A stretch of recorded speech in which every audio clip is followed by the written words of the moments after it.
Hello everybody and welcome to Goetia. This I actually got for pretty cheap off of the Xbox store. I think it was 99 cents. It's a point and click adventure and it looked very interesting. You play as the ghost of a woman who died 40 years prior and she's trying to figure out what caused the downfall of her family. Sound has a particular importance in Goetia, especially in certain puzzles. For an optimal experience, sit in a quiet and dark place and put on headphones. Well, I always have headphones when I'm recording.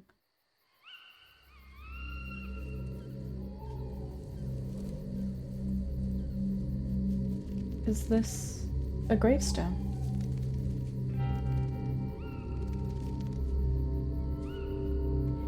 I can't see myself. There's no one here. Am I? No, this isn't right. Good. It seems I can still move, in a way. I can also see things. But I don't feel anything. Stay calm. Something's wrong. Think, Abigail. I know this tree. I'm outside the manor. I just need to think. No, this is wrong. I need to find help. Help. Father? Mother? Annie. Journal. Abigail writes down all her thoughts in her journal. Each time this notebook icon appears, you can see her latest ideas regarding recent events. Perhaps they'll reveal some hints about her next goal. Press J to open the journal. I am Abigail Blackwood, daughter of Abraham and Helena Blackwood, and Annie's sister. To be honest, that's all I remember after the fall. In my final scream, I don't really understand what I am or what's happening. I need to find help. I need to find my family. Hey.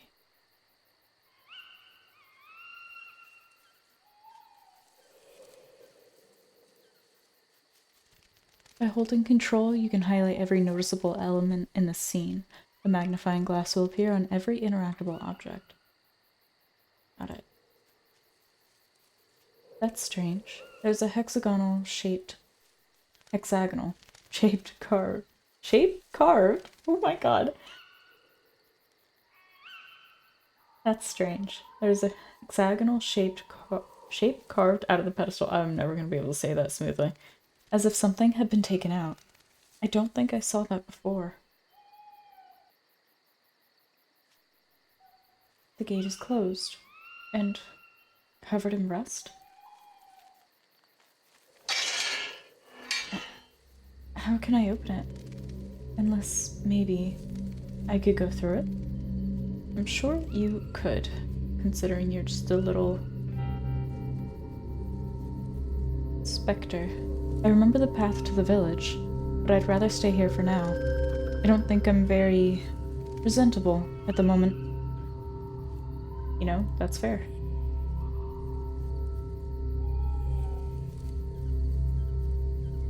Blackwood Manor. Just like in my memories. I was born and died here? I remember this window. That's where I fell. It was cold. Yes, ghost.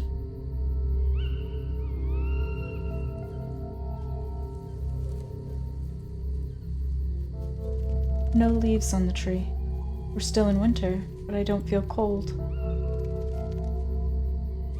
Abigail's progress is displayed in real time on the map. The map will show you which rooms you've entered and those that are still out of reach. Be sure to check it regularly. You can also teleport to some rooms directly, supposing that you're not possessing an object. Those will be colored in yellow. Press tab to open the map.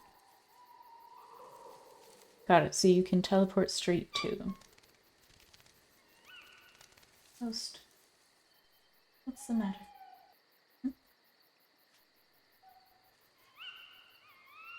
You don't want my attention, but you're crying at me.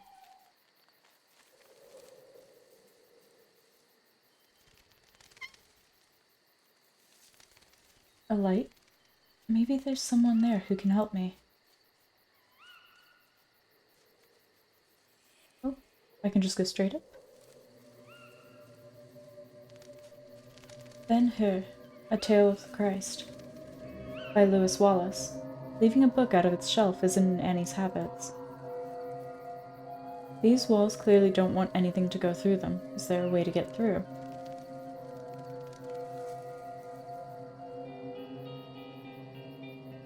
Oh, you can like go up and up and up. Someone's drawn some symbols here. Does this have anything to do with demonology? Father's studies. I can't work out which demons these symbols represent. I really need help. Ghost, your fur is everywhere, please.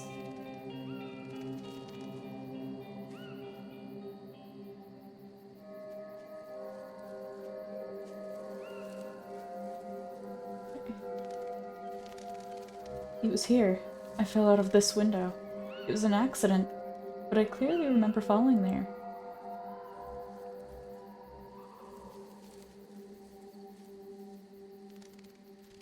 How do I go back? Oh. There we go. How do I get in? Going through the gate was easy. That's such an obstacle. What do you mean? How do you get in?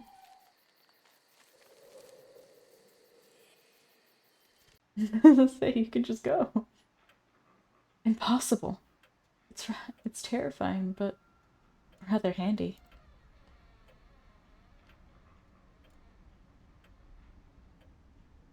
These stairs aren't quite as impressive as I remember. They're covered in dust.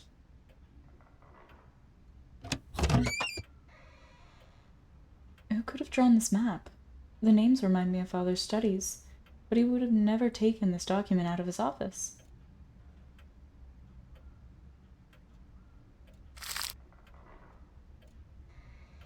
Oh, Paimon, Nibirius. It's an eye? Silver Labyrinth.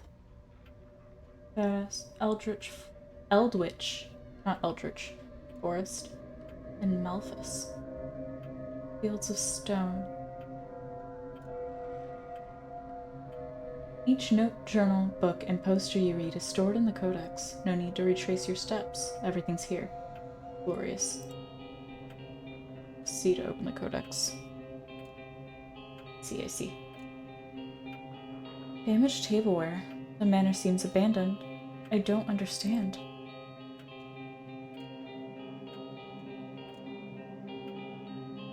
The wallpaper wasn't torn before. Mrs. Ward would have never allowed that. Am I really at the manor? The candles are lit. There must be someone around. Father usually works late at night. Even this face wasn't looking quite as dull before. Is my mind playing tricks on me? No, I think it's safe to assume that you were a ghost. My grandparents used to hunt deer in the woods on the manor grounds. Good evening, Jack, Rufus, Ted, Molly.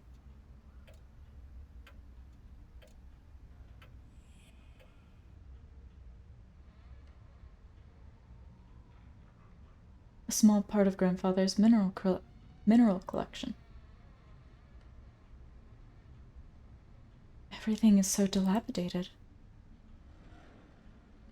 These sheets have been folded neatly. Someone still cares about these things.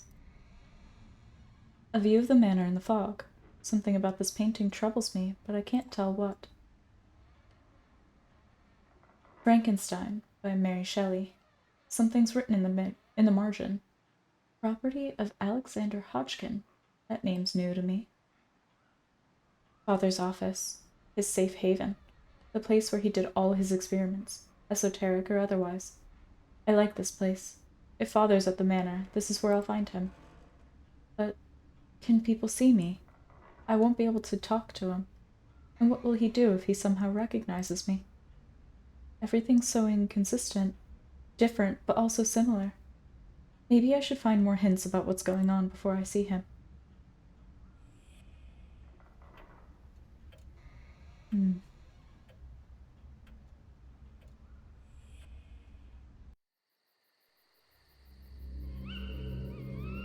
Okay.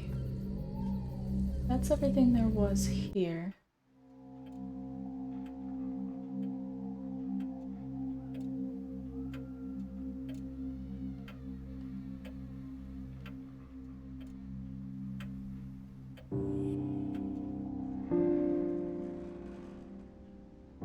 doesn't look like any of the clocks in the manor are working, but I'm not particularly worried about that right now.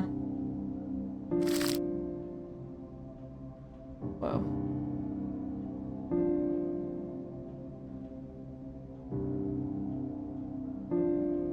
Alice in Wonderland? What's this doing in Mother's library? There's a note hidden between the pages. The handwriting's rather clumsy. It doesn't look much different from mine. It must have been written by a child. It was the right... Oh. I was about to read the entirety of Alice in Wonderland there for a second. Edward. Alexander and I sneaked into Father's laboratory, and we found something interesting. There's this weird powder. I will show you how it reveals hidden writings. Know this. You just have to pour the powder on the paper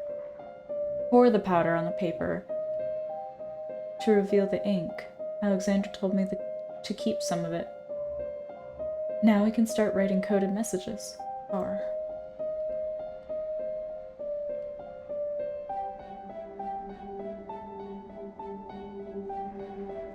Books on botany and chemistry. Nothing I need right now.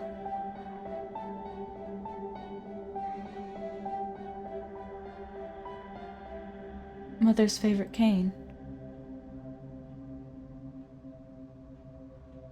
There's all kinds of jars here, but nothing that'll help me understand what's going on.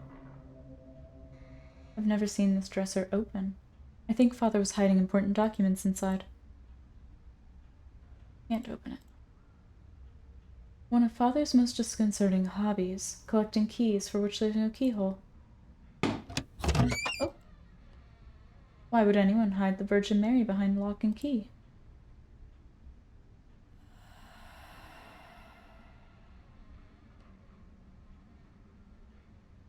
Interesting. I really want to know what this switch is for. Well, the only way you're going to find out is by clicking it. Something important has been hidden in this cupboard. Some accounting invoices, deeds of property. And what's this?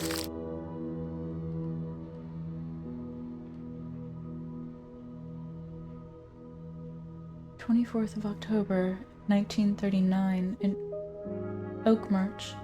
Abraham Edward Christopher Blackwood. Male, 76 years, professor of literature. He died of lung cancer. Certificate received from D... It's really faded, I can't tell. On 27th of October.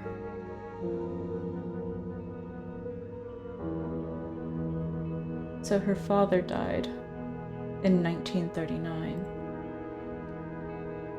A death certificate with Father's name on it? It's impossible. I can't believe it. He was 76. But how? What happened to me? What about Mother and Annie? 1939. My last memories date back to 1902. This must be a bad dream.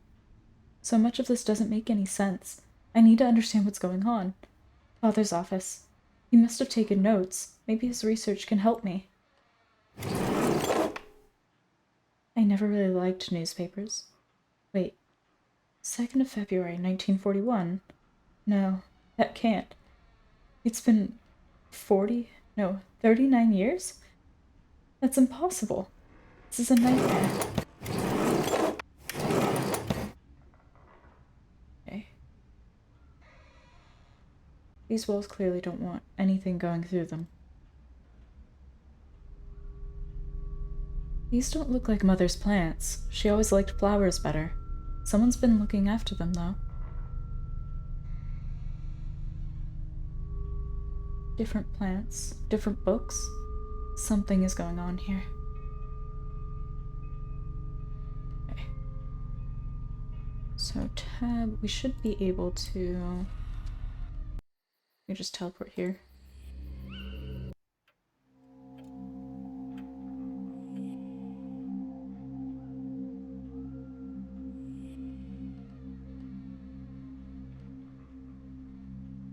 These books seem important, and they're well worn. Have you ever heard the story of Icarus, who flew too close to the sun? Let me tell you our version of that ancient story. A man who thought himself a great alchemist and master of the elements of nature found an old, forgotten grimoire that would teach him to summon demons and command them to carry out whatever he wanted. Now, this man gained his power by following the lead of those before him. That is to say, he had used the results from experiments performed by other masters to appear wise to those around him. However, while he was good at applying that which he had learned from others, his ability to think on his feet and to reason was lacking. This man loved a woman whom he had never spoken to. He watched her from afar, admiring her beauty and dreaming of what it would be like if she was his wife. He spent so much time in the world of fantasy, where she was his, that his obsession had started to take a toll on him. He couldn't sleep, eat, and became isolated from his friends. The directions in the book were clearly laid out, and because of his adeptness at following instructions in his alchemical manuals, he thought he would master demons as quickly as he mastered alchemy. Out of desperation for this woman, he summoned a demon named Beleth, who it was said could create love between a man and a woman. Sensing his desperation, the demon came to his summons, and the man was sure that it was his skill that brought Beleth to him so quickly. He commanded the demon to bring his love to him, with haste and without harm befalling her. The demon laughed, saying it was an easy task, as the woman felt the same way as the man, but he would require but a single action from the man to ensure success. Ecstatic, the man agreed to do whatever Beleth needed to accomplish the task. The demon dictated a love letter to him, telling him to send it to his love on a specific date, using the exact words he gave him. After the man dismissed the demon, he immediately wrote the letter that Beleth had dictated to him, word for word, and set it aside, waiting for the appointed day to mail his note. When the day came to mail the letter, his love went to a spiritualist to speak to her beloved mother, who had passed when she was young. When the medium called the spirit of her mother, Beleth came in disguise, and told her of the letter that she would receive. He told her that the man who wrote it was a necromancer, and meant to do her family harm, knowing exactly what the man had written. Beleth easily scared off the man's love, and destroyed his reputation in the process. Just like Icarus, his overconfidence had destroyed him. However, we can learn one more lesson. Without the ability to reason, to create and innovate, a master is not a master. Never take what you read or see at face value, and that includes anything and everything that I write you.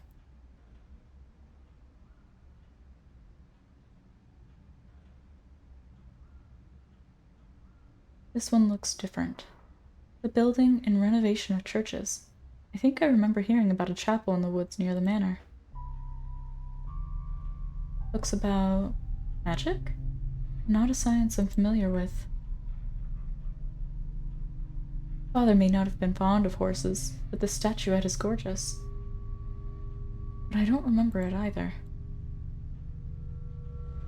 There's a massive book on this shelf. It must be important. It might be somewhat altered, but even so, there's no way I can read that book without finding a way to get it off the showcase.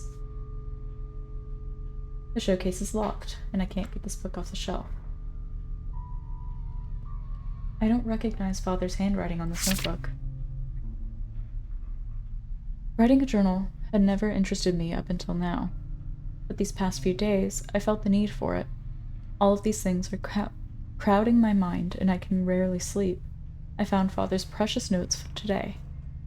I discovered what took up all his time, an incredible collection of documents, vague references and crazy writings about demons and seals, names I know nothing about, enigmatic symbols, drawings, a huge number of documents he used to share with my sweet Abigail an eternity ago. My first instinct was to close this box and put it back where I found it, but curiosity is consuming me. I am voraciously reading Father's documents, and am starting to make sense out of them. Maybe he wasn't as mad as his isolation led it on. What I took for a time-consuming hobby was actually an in-depth study of an ancient cult named Goetia. The idea of it still seems crazy, and maybe it is. Goetia was used to call forth demons to ask questions or favors of them. A very human tradition, but these summonings seem to have been possible. Father seemed interested in the 5 of these demons: Malphus, Bune, Paimon, Ferris, and Nibirius. I'm struggling to read this one because I can't tell if that's like an I or a U. I think it's an I. These notes are very detailed about rituals, formulas, personalities of each entity, strengths and weaknesses. I have difficulties believing they really exist. However, Father's studies are so thorough and precise that I'm beginning to have doubts. Curiosity is guiding me towards knowledge. I tried some of the rituals this past week. I'm happy I can isolate myself, as I feel somewhat ridiculous, saying out loud the summoning words, taken from the strange language. I have had no success yet. This quest is consuming me. I spend entire days writing down the questions I want to ask the demons, as well as behaviors and words I should avoid in their presence. I chose Malphus. He seems to be the less deranged of the demons among those I read about. And I hope he's not so dangerous. But he doesn't seem to hear me.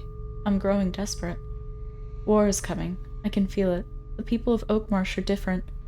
Nervous. The enemy is far from our front door, however, and I can't stop but feeling they are reacting strangely to my own presence.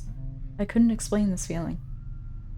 I feel feverish, confused. I can't sleep. I can't believe it. Malphus answered. I first perceived an indescribable noise, as is a huge hammer was hitting the walls around me. Then a wind filled the room, coming from under the doors. I swear I heard the rustle of feathers, as if thousands of birds were flying around the room.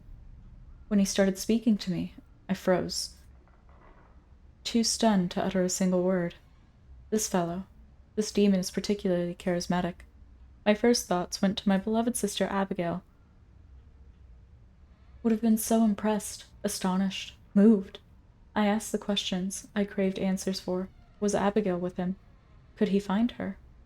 He laughed. Malphus has a very calming laugh, very charming laugh, very soft. He told me he couldn't bring her back, but that she was well. I should feel calm, but my thirst for answers isn't calmed. Malphus and I are growing to know each other. It feels so strange to write this, and even more strange to live it. This demon is particularly caring, and I sometimes forget he is an entity by far superior to us poor humans.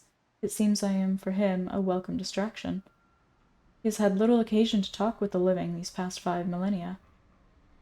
I sometimes think of my dear Joseph, and I feel guilty. I feel a guilty relief that he should no longer be of this world. If Father were still alive, my research and my successes would have surely filled him with pride. And Abigail, who often mocked my terror when faced with Father's experiments, can she only see me today? Would you be proud of your older sister? I keep my research far from my children's reach. They are too young to understand what is at stake, but maybe I can start talking about it with Gabriel. I'm looking forward to sharing my knowledge of the rituals tied to Goetia. But maybe they suspect something. Alexander seems weary lately. They are here. They started bombing London yesterday. Mrs. Matthews and her husband left Oakmarsh a few days ago, leaving everything behind. I'm worried. What world will my children grow up in? Can I even imagine what tomorrow will look like? When I asked Malphus, he had this amused look he often has, the one that annoys me so much. Arrogant heap of feathers. He doesn't care, of course. Hell is a far more peaceful place than Earth, he said. I exchanged a few words today with Elias?